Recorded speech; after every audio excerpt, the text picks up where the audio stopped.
అసూయ పడేవాడితో నీ అభివృద్ధి గురించి చెప్పుకోవడం, ఆవేశపడేవాడితో నీ ఆలోచనలు పంచుకోవడం మూర్ఖత్వం అవుతుంది. అవసరం లేని చోట కోటి దీపాలు వెలిగించడం కంటే దారి కనపడని చోట ఒక్క దీపం వెలిగించి చూడండి. ఆ దారిన వెళ్ళే ప్రతి ఒక్కరూ మిమ్మల్ని దేవుడిలా చూస్తారు. మనం కావాలి అనుకున్నవాడు మనలో మంచిని చూస్తాడు. మనం వద్దు అనుకున్నవాడు మనలో చెడును చూస్తాడు. మనతో అవసరం ఉన్నవాడు మనలో బలహీనతను చూస్తాడు. డబ్బు ఉన్నవాడు అబద్ధం చెప్పినా నిజమే అనుకుంటారు. డబ్బు లేనివాడు నిజం చెప్పినా అబద్ధమే అంటారు. ఈ సమాజం మనిషిని నమ్మదు, మనిషి వెనకాల ఉన్న ఆస్తిని నమ్ముతుంది. ఆకలిగా ఉన్నప్పుడు అన్నం పెట్టిన వారిని, సమయానికి సహాయం చేసిన వారిని ఎన్నటికీ మరిచిపోకూడదు. నువ్వు ఈ ఇద్దరిని మరిచిపోతే ఆకలిగా ఉన్నప్పుడు అన్నం దొరకదు, సమయానికి సహాయం చేసేవాళ్ళు దొరకరు. మంచితనం మన వెంట ఉంటే మనం ఎక్కడ ఉన్నా, ఎలా ఉన్నా, ఏం చేస్తున్నా, మనం ఉన్నా లేకున్నా మన గురించి మంచిగా అనుకునేవారు ఒక్కరైనా ఉంటారు. చెడు గురించి మాట్లాడుకోవడానికి 100 మంది ఉన్నా ఒక్కరు మన గురించి మంచిగా మాట్లాడుకునేవారే లేకపోతే ఆ జీవితమే వృధా. ఒక మంచివాడు పతనమయ్యాడు అంటే ఎంతోమంది చెడ్డవాళ్ళు ఒక్కటి అయి ఉండాలి. అవసరాన్ని బట్టి భజన, అవకాశాన్ని బట్టి దెబ్బ కొట్టేవాళ్ళు మన చుట్టూ చాలామంది ఉన్నారు. మనుషులు నువ్వు చెప్పేదాన్ని నమ్మకపోవచ్చు, కానీ నువ్వు చేసేదాన్ని మటుకు తప్పక నమ్ముతారు. అందుకే చెప్పేదానికంటే చేసి చూపించు. నువ్వు చేసే పని ఎంతమంది చూస్తారు అన్నది కాదు ముఖ్యం, అది ఎంతమందికి ఉపయోగపడింది అనేదే ముఖ్యం. మంచి పని చేసేటప్పుడు మనిషి కనపడాల్సిన అవసరం లేదు, మంచితనం కనపడితే చాలు. మెరుగు పెట్టకుండా రత్నానికి, కష్టాలు ఎదుర్కోకుండా మనిషికి రాణింపు రాదు. నీకు ఒక్కడికే లోకంలో కష్టాలు ఉన్నాయని కుమిలిపోకు. నీకున్న సౌకర్యాలను చూసి సంతృప్తి చెందుతూ ముందుకు అడుగు వేస్తూ పోతే జీవితంలో నీవు ఏదైనా సాధించగలవు. చీకటి పడుతుందని సూర్యుడు, తెల్లవారుతుందని చంద్రుడు భయపడితే లోకానికి వెలుగే ఉండదు. అపజయానికి భయపడితే విజయాన్ని అందుకోలేం. అడ్డంకులు వచ్చాయని కుంగిపోతే అపజయం కలుగుతుంది. వాటిని అనుభవాలుగా మలచుకోగలిగితే విజయం తప్పక నిన్నే వరిస్తుంది. ప్రతిరోజు నువ్వు పట్టు వదలని విక్రమార్కుడిలా శ్రమించు. కొన్ని రోజులు ఏమీ జరగకపోవచ్చు, ఏ మార్పు రాకుండా పోవచ్చు. చివరికి నువ్వు అనుకున్నది సాధిస్తావు. ఆ విజయాన్ని కొందరు అదృష్టం అని పిలుస్తారు, కానీ ఆ అదృష్టం నీ విజయ రహస్యమే అని మర్చిపోవద్దు. భయపడుతూ కూర్చుంటే బతకలేవు. తప్పో ఒప్పో ఒక్క అడుగు ముందుకు వేసి చూడు. గెలుపైతే నిన్ను ముందుకు నడిపిస్తుంది, ఓడిపోతే తర్వాత ఏం చేయాలి అనేది నేర్పిస్తుంది. జీవితంలో నువ్వంటే నమ్మకం లేనివాణ్ణి మోసం చెయ్యి, అంతేకాని నిన్నే నమ్మకంగా భావించేవాణ్ణి మోసం చెయ్యకు. మోసానికి, నమ్మక ద్రోహానికి చాలా తేడా ఉంది. మోసం అందరూ చేస్తారు, కానీ నమ్మక ద్రోహం నువ్వు నమ్మిన వాళ్ళు మాత్రమే చేస్తారు. 10 మంది చెప్పింది నువ్వు వినాలనుకోవడం వివేకం. నువ్వు చెప్పిందే 10 మంది వినాలి అనుకోవడం అవివేకం. 10 మందికి మంచి చెయ్యాలి అనుకో, అంతేకాని ఆ 10 మంది నీకు మంచి చెయ్యాలి అనుకోకు. అది స్వార్థం అవుతుంది. ఎదుటి వ్యక్తి నిన్ను గౌరవించలేదని బాధపడకు. నీకు మర్యాద ఇవ్వలేదని ఆవేశపడకు. నిన్ను గౌరవించే అర్హత వారికి లేదు అని తెలుసుకో. నీకు మర్యాద ఇచ్చేంత సంస్కారం వారికి రాలేదని అర్థం చేసుకో. 7 అంతస్తుల మేడలో ఉన్నామా, చిన్న పూరి గుడిసెలో ఉన్నామా అన్నది కాదు ముఖ్యం, ఎంత ప్రశాంతంగా ఉన్నాము అన్నదే ముఖ్యం. కాబట్టి జీవితంలో ప్రశాంతంగా ఉండాలి అంటే నీకు మర్యాద ఇవ్వని వారి ఇంటికి వెళ్ళకు, వ్యక్తిత్వం లేని వారికి ఏదీ చెప్పకు, నీకు విలువ ఇవ్వని వారితో మాట్లాడకు, అహంకారం చూపే వారితో కలవకు.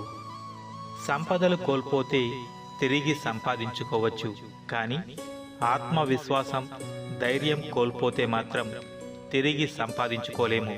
అందుకని నీలోని ఆత్మవిశ్వాసాన్ని ఎప్పటికీ కోల్పోవద్దు. పట్టుదల, శ్రమ ఉంటే సాధించలేనిది ఏమీ లేదు. ఆత్మవిశ్వాసంతో అడుగు ముందుకు వేసి అనుకున్నది సాధించండి. కష్టపడితే విజయం మీకోసం ఎదురు చూస్తూ ఉంటుంది అని మర్చిపోకండి. ఒక మగాడికి మనసు లేకపోతే ఆడదాన్ని ఆటబొమ్మగా చూస్తాడు. అదే మనసున్న మగవాడు ఆడదాన్ని ప్రాణం ఉన్న దేవతలా చూస్తాడు. ఒక స్త్రీ సంతోషంగా బతకడానికి ఆస్తులు, అంతస్తులు అవసరం లేదు. భర్త అనేవాడు పక్కన ఉంటే చాలు. కష్ట సుఖాల్లో కలిసి పాలు పంచుకుంటూ నీకు నేను ఉన్నానని భరోసా ఇచ్చే భర్త తన పక్కన ఉంటే ఆ ఆడదానికి ఇంకేమీ అక్కర్లేదు. లైఫ్ లాంగ్ సంతోషంగా గడిపేస్తుంది. నీ గురించి నలుగురు 4 రకాలుగా మాట్లాడుకుంటున్నారా? నువ్వేమీ బాధపడనక్కర్లేదు. కుదిరితే సంతోషించు. ఎందుకంటే ఇతరుల గురించి మాట్లాడుకునే ఆ నలుగురిలా నువ్వు లేవు కాబట్టి. పైగా వారికంటే నువ్వు భిన్నం కాబట్టే వాళ్ళు నీ జీవితం గురించి చర్చించుకునేందుకు సమయం ఇస్తున్నారు. నువ్వు వారి మాటలకు విలువనిస్తే నీ విలువైన సమయం వృధా తప్ప ఏమీ లాభం లేదు మిత్రమా. నీ భయం గురించి చెప్పుకుంటే పిరికివాడివి, నీ బాధల గురించి చెప్పుకుంటే బలహీనుడివి. అన్నీ నీలోనే దాచుకొని మౌనంగా ఉంటే ధైర్యవంతుడివి అంటుంది ఈ సమాజం.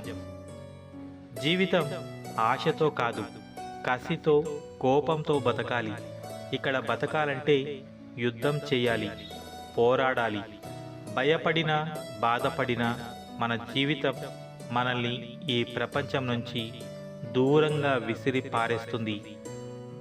మీరు దేనినైనా కోరుకుంటే దాన్ని పొందే వరకు మీ ప్రయత్నాన్ని ఆపవద్దు. ఎదురు చూడడం కష్టంగానే ఉంటుంది, కానీ దాన్ని పొందలేకపోయినప్పుడు కలిగే బాధను భరించడం మరింత కష్టంగా ఉంటుంది. ఒక పక్షి పైకి ఎగిరితే మిగతా పక్షులు కూడా తనతో పాటు పైకి ఎగిరి ఆనందిస్తాయి.